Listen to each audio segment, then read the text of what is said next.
En attendant, nous avons une information de dernière minute à vous communiquer tout de suite. Dom Chu a cette nouvelle, et cela concerne Nicolas ce matin. Les actions de Nicolas chutent de 4,5% sur un volume de 1,3 million de titres. Nicolas a maintenant publié une déclaration concernant certaines des allégations formulées par la société de recherche sur la vente à découvert Hindenburg. Hindenburg Recherche. Hindenburg Recherche. Hindenburg Recherche. Hindenburg Recherche. Il y a deux types de traders à Wall Street. Ceux qui profitent de la cupidité et ceux qui profitent de la peur. Ces traders, appelés vendeurs à découvert, gagnent de l'argent quand les actions s'effondrent. La société de vente à découvert Hindenburg Research est spécialisée dans la vente à découvert d'un certain type d'entreprise, le type criminel. Ils trouvent leur cible en recherchant des entreprises qui ont trompé ou menti aux investisseurs. Ils ont effacé plus de 100 milliards de dollars de valeur grâce à leurs révélations fracassantes. Mais qui est le marionnettiste derrière Hindenburg Research? Comment en sont-ils venus à exercer autant de pouvoir sur le marché? Et leurs motivations sont-elles aussi pures qu'ils le prétendent? Ou cherchent-ils simplement à tirer profit du chaos qu'ils créent?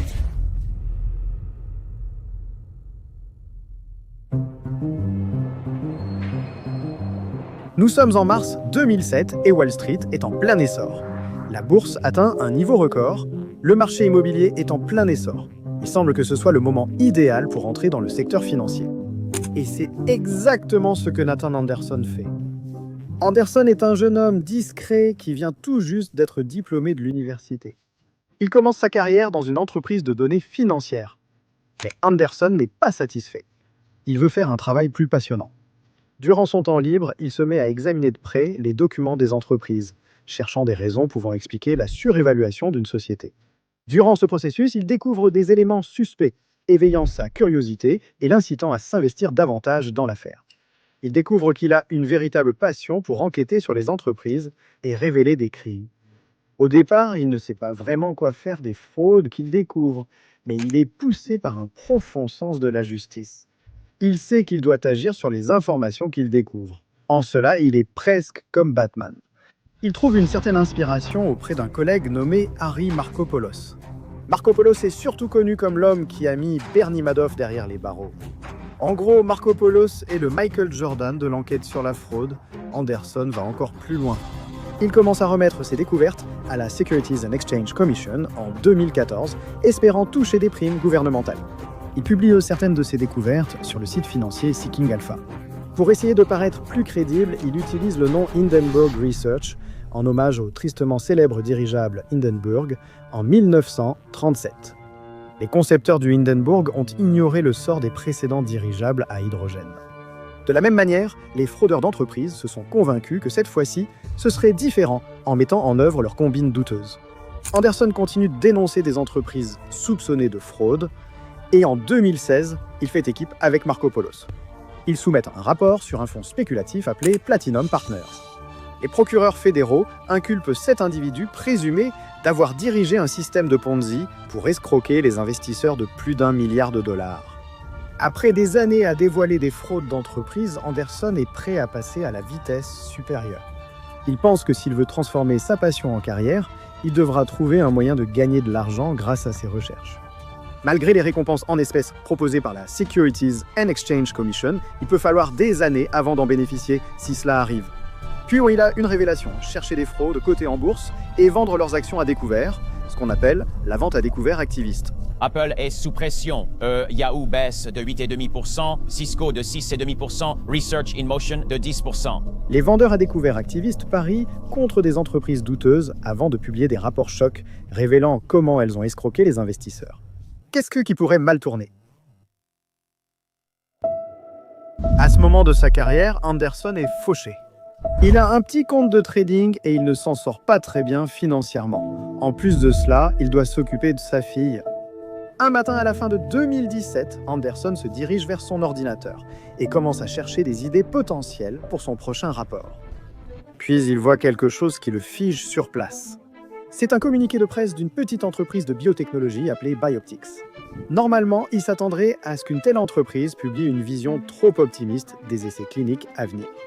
Mais ce qu'il voit ressemble à de l'argent gratuit qui n'attend que lui pour venir le ramasser. Bioptix annonce qu'elle change de nom pour devenir Riot Blockchain et qu'elle va se lancer dans l'activité de minage de Bitcoin. Alors qu'Anderson relit l'article, il a l'impression que chaque mot, ou presque, est arnaque ou fraude.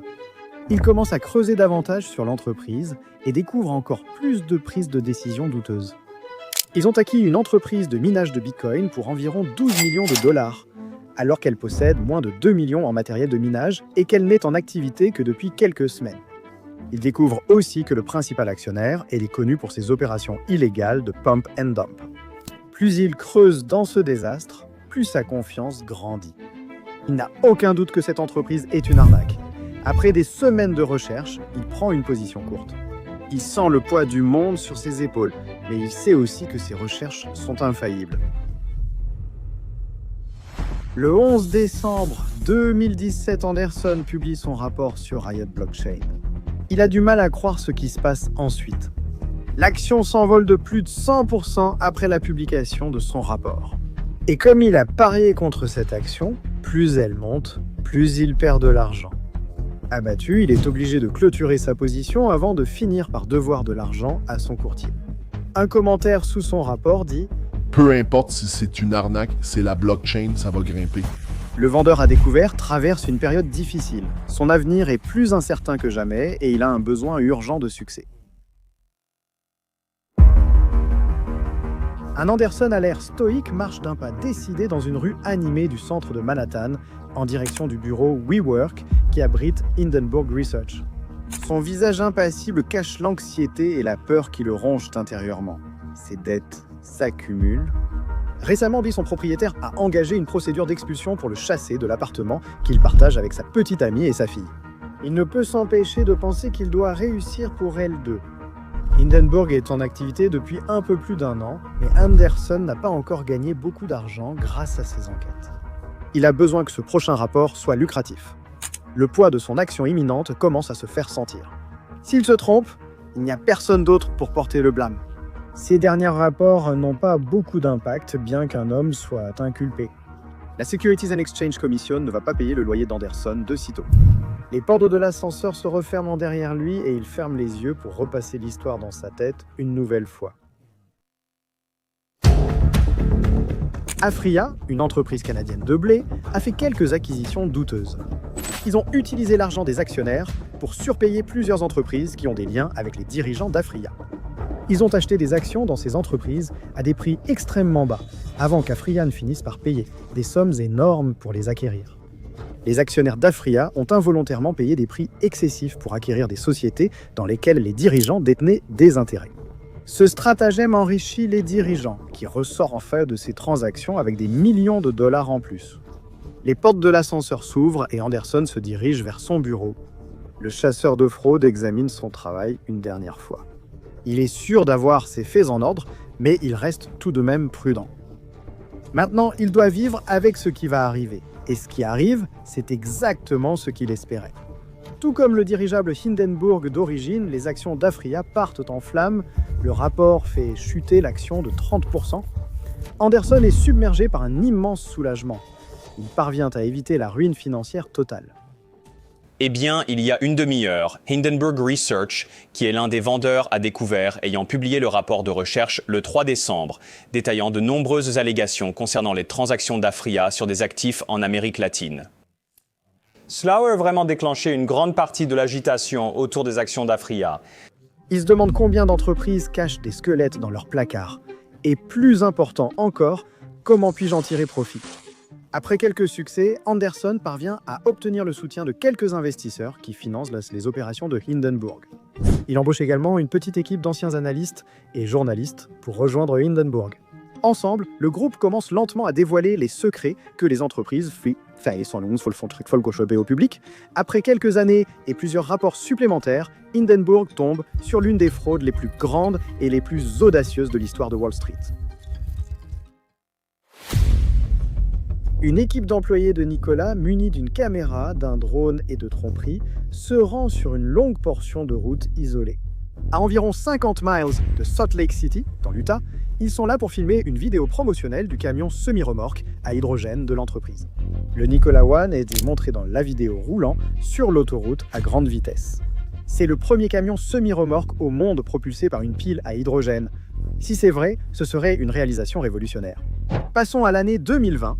La société de véhicules à hydrogène et électrique entre en bourse sur le Nasdaq. Cependant, Nikola ne prévoit pas de passer par le processus lourd en régulation et chronophage d'une introduction en bourse traditionnelle. À la place, il profite d'une tendance récente et populaire parmi les entreprises souhaitant entrer en bourse. Il fusionne avec une société écran déjà cotée afin d'accélérer le processus et d'éviter des réglementations contraignantes. Après tout, les réglementations ne font que compliquer la tâche pour escroquer le public. Le fondateur de Nikola, Trevor Milton, se présente un peu comme une version de magasin à bas prix d'Elon Musk. Et tu es en gros le prochain Elon Musk? Alors que Nikola entre en bourse, Milton commença à apparaître partout à la télévision et dans des podcasts pour promouvoir son entreprise, et il fait des déclarations plutôt audacieuses. Nous avons les camions semi-remorques les plus beaux et les plus avancés de l'histoire mondiale. Anderson, toujours aussi sceptique, commence à creuser les affirmations faites par Milton. Il contacte un avocat qu'il connaît dans l'Utah. Il s'avère que cet avocat représente 3 personnes qui se préparent à remettre un rapport de lanceur d'alerte sur Nikola à la Securities and Exchange Commission, Exchange. L'un d'eux est tellement obsédé par l'enquête sur Nikola que, pendant la pandémie, il transforme son garage en véritable studio de détective. Anderson sait que là où il y a de la fumée, il y a du feu. Et il voit de la fumée sortir de tous les pores du corps de Milton. Il lui suffit juste de trouver le feu. Petit à petit, l'équipe de jury comptabilité de Hindenburg commence à reconstituer l'histoire de Nikola et de son fondateur. Ils sont choqués par ce qu'ils découvrent. Des centaines de fichiers, de photos, d'appels téléphoniques et de documents révèlent l'ampleur réelle du réseau de mensonges de Milton. Les actions Tesla montent tandis que celles de Nikola chutent après qu'un vendeur à découvert a accusé la société d'être une escroquerie complexe basée sur de nombreux mensonges. Il ne faut pas longtemps avant qu'ils se rendent compte que Nikola est l'une des fraudes les plus effrontées jamais vues. Leur camion n'est en réalité pas alimenté par l'hydrogène, mais uniquement par la gravité. Ce que nous ne voyons pas dans leurs vidéos promotionnelles, c'est que l'équipe de Nikola hisse le camion en haut d'une colline et se contente de le filmer en train de descendre la route.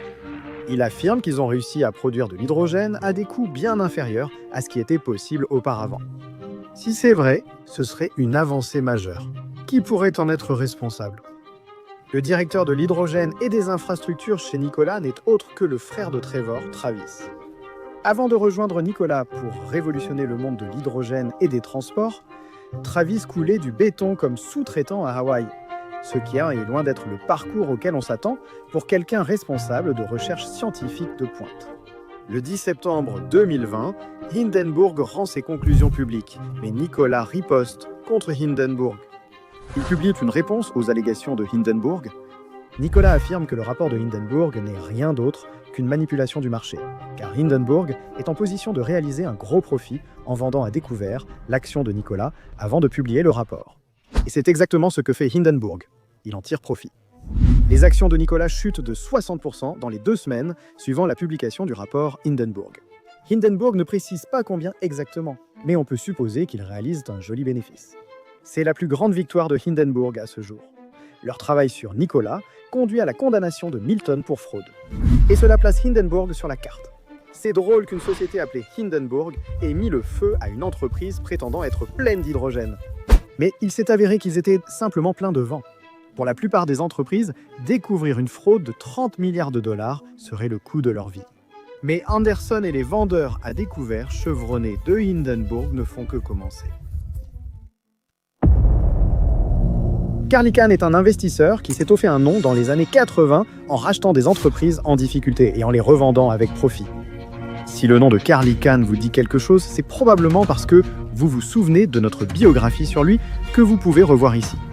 Il est une figure bien connue de Wall Street depuis près de 40 ans. Il s'est fait connaître comme un prédateur financier, prenant le contrôle de sociétés de manière agressive et les démantelant pour en tirer profit. Et il s'est forgé une réputation d'homme avec lequel il faut compter. Une grande partie de la richesse d'Icahn est liée à sa société de portefeuille, Icahn Enterprises, ou IKEP. Hindenburg affirme que l'IEP, en plus de nombreux autres points qu'il souligne, utilise l'argent reçu de nouveaux investisseurs pour verser des dividendes à ses anciens investisseurs. Hindenburg rapporte que depuis la publication, l'action IEP a chuté de 20% en une journée. En l'espace de quelques semaines, l'IEP chute encore de 40%. Comment Icahn répond-il à ces accusations ? Tout comme Nicolas et Adani avant lui, Icahn n'apporte aucune preuve pour contredire les affirmations de Hindenburg, mais se contente d'accuser Hindenburg d'essayer de tirer profit de leur rapport. C'est une mauvaise décision qui ne fait rien pour rassurer ses investisseurs inquiets. Seul le temps dira quand et si Icahn sera capable de se remettre de cette attaque baissière. Hindenburg est au sommet après sa position vendeuse sur IEP. Après avoir fait tomber Icahn, Andersen et sa bande de gigachats sont désormais devenus l'entreprise la plus redoutée de Wall Street. Cela fait presque 6 ans qu'Andersen a lancé Hindenburg. Son travail a envoyé des gens en prison. Cela, ça a fait s'effondrer la valeur totale de dizaines d'actions de bien plus de 100 milliards de dollars. Il a énervé des hordes de milliardaires et de traders Robinhood qui misaient à leurs frais de scolarité sur des actions même, et cela lui a permis de très bien gagner sa vie. Andersen pense qu'il fait simplement le travail qu'il aime en empêchant les investisseurs potentiels de se faire piéger par des arnaques. D'autres voient les choses différemment. Ils affirment que Hindenburg profite de la peur, qu'il est motivé par la cupidité et le désir de nuire financièrement aux gens, que ses recherches ne sont rien d'autre qu'une manipulation du marché conçue pour attaquer des entreprises uniquement dans un but lucratif. Les rapports à découvert de Hindenburg servent leurs propres intérêts. Ils gagnent de l'argent en faisant chuter les entreprises contre lesquelles ils parient. Mais il semble difficile de soutenir qu'ils n'ont pas de points légitimes dans leurs rapports concernant des pratiques commerciales potentiellement néfastes, conçues pour tromper l'investisseur moyen. Hindenburg a contribué à révéler de nombreuses fraudes et leurs découvertes ont conduit à la condamnation pénale de plusieurs initiés. Les travailleurs ne devraient-ils pas être rémunérés pour leur travail ? Leurs rapports sont publiés pour examen public. Si les fonds spéculatifs ayant le pouvoir d'influencer les marchés pensaient qu'il n'y avait rien de fondé dans leurs affirmations, verrions-nous une réaction aussi spectaculaire sur ces actions ? Nous n'entendrions plus parler de Hindenburg s'ils n'apportaient pas de résultats, mais visiblement, c'est le cas. À mesure que leur réputation continue de croître, le pouvoir qu'ils exercent sur les marchés grandira également. La seule question qui reste à poser à propos de Hindenburg est : qui sera le prochain ?